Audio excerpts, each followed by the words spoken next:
You know, people often think that fighting is something that only happens inside a ring, with gloves on, a referee watching, and a crowd cheering. But the truth is, the biggest fights aren't always fought in the ring. Life itself is a battlefield. Sometimes you're fighting your situations, sometimes your fears, and sometimes you're fighting yourself. And that's where boxing becomes so much more than just a sport or a martial art. It becomes a mindset, a way of living. It teaches you how to channel your inner strength, how to gain control over yourself, and how to develop the courage to face anything that life throws at you. The beauty of boxing is that it doesn't demand luxury.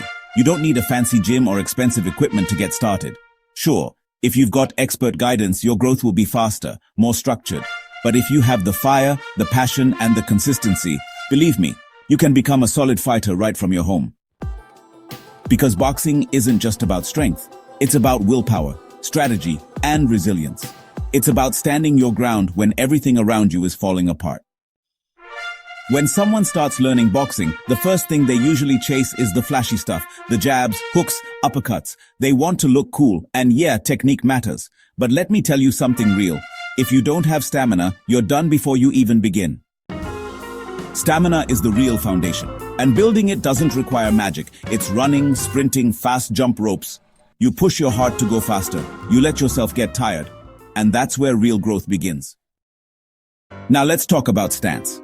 This is the base that gives you balance, keeps you ready for both offense and defense. If you're right-handed, go with the orthodox stance. If you're left-handed, the southpaw stance will suit you better. Keep your fists close to your cheeks, tuck your elbows in, and keep one foot slightly ahead of the other. These small basic things, they matter.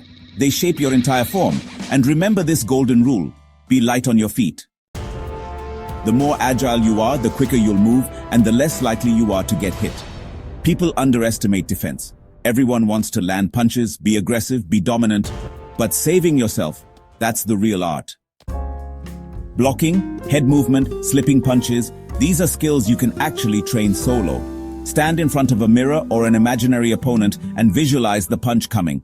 What are you going to do? Block it or duck it? This isn't just physical practice, it's mental training. And one of the most powerful tools here is shadow boxing.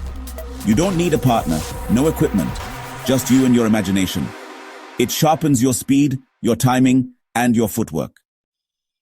Add some weighted bracelets while shadow boxing, and suddenly you're not just faster, you're explosive.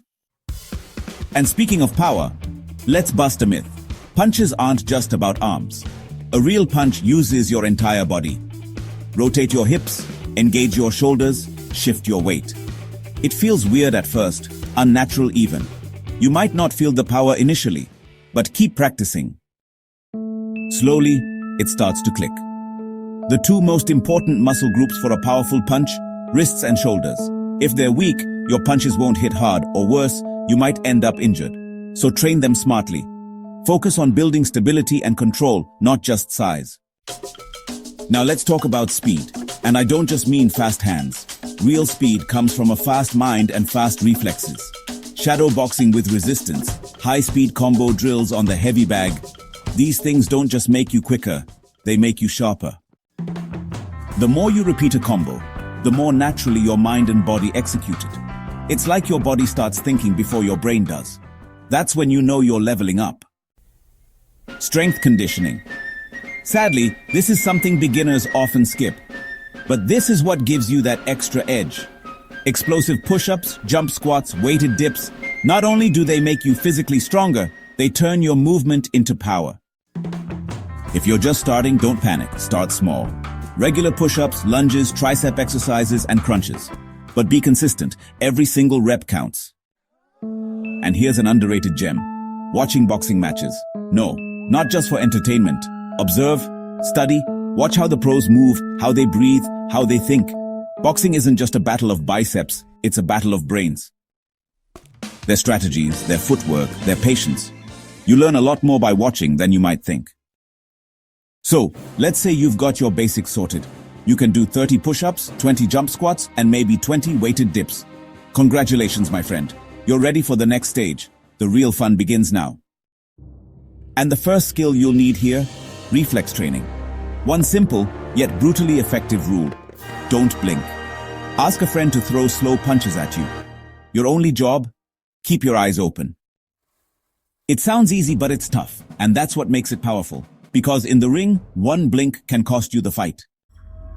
And now let's talk about the muscles that actually matter in a fight. You don't need to look like a bodybuilder. You need to feel like an ancient warrior, the kind of person who didn't have supplements or machines, but still fought with everything they had. Focus on calves, abs, shoulders, neck, legs, and most importantly, your lower back. If your lower back isn't strong, you won't be able to sustain explosive movement for long. Every punch, every dodge, it all flows from your core. You know, in martial arts, whenever you strike, your bones take the impact first. That's why bone conditioning matters. Strengthen your bones just like your muscles, skipping for your ankles, knuckle push-ups for your fists, handstands for your shoulders. Make this your daily routine. Build a body that's not just strong, but functional. And finally, we come to the deadliest weapon in your arsenal, your master punch. Every great boxer has one. It could be a jab, a hook, an uppercut, or a cross. But you choose one, and you train it like your life depends on it. You practice it thousands, even lakhs of times, until it becomes part of your identity. For me, it was the cross. I trained it relentlessly, refined it constantly. For you, it could be any punch. But master it so well that your opponent doesn't just miss the block, he doesn't even see it coming. And if you think boxing is just about learning how to fight, you're missing the bigger picture. Boxing teaches you how to believe in yourself. It gives you control over your body, your mind, your emotions. It transforms you into a fighter, not just in the ring, but in life. In those moments where giving up feels easier, boxing whispers, "Not today." So the real question isn't how many times you fall. The real question is, can you rise every single time? Because the real boxer is the one who fights, even when no one is watching.